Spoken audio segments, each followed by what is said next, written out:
maybe a year or so after I started at Unil, there was a big paper published by some Chinese collaborators of mine.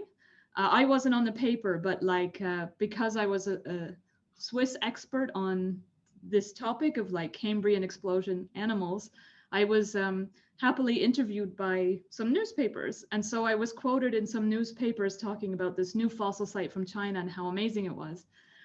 And Marc Robinson-Rechavi over in biology read my comments in the newspapers. And so he just sent me an email out of the blue saying like, hey, I saw your comments in the newspaper.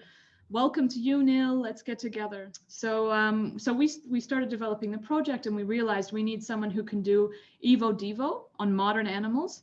And then we realized after talking with him, we needed a fourth person, a fourth collaborator who could do the genomics aspect. And so we built the team completely from scratch, just based on the research objectives.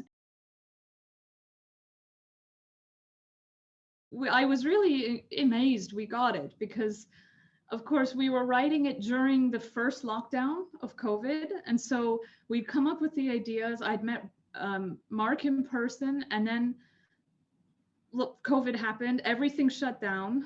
All my teaching had to go online. I was at home with a 3-year-old. I think of it as the lockdown grant that was written at all hours of the morning when everybody's life was completely interrupted. And then we got the good news that we were funded, and we were just like, this is amazing.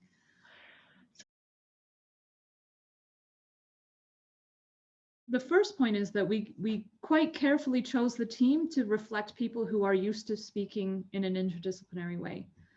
So broadly speaking, we understand each other's terminology. And so what we all don't want to happen is that we're working in our bubbles and not talking. We plan to really actively counteract that tendency and say, no, like we need to meet regularly. Let's keep the conversations going, because that's how we hope to actually make a big contribution, you know, to the topic.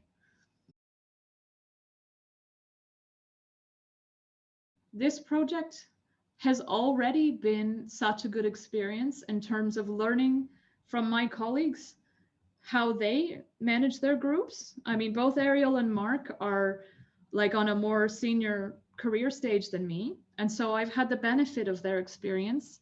So it's not always easy in the first few years. You know, you do a PhD and you do research, and then you get a professorial post and you're managing a group and thinking about finances. That's actually not what you're trained for during a PhD for the most part.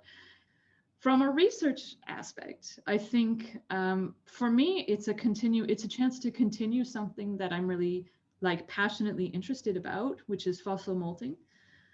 For me, it's a way of broadening out my research questions about the impact of molting on evolution into fields that I wouldn't have had the expertise to do on my own.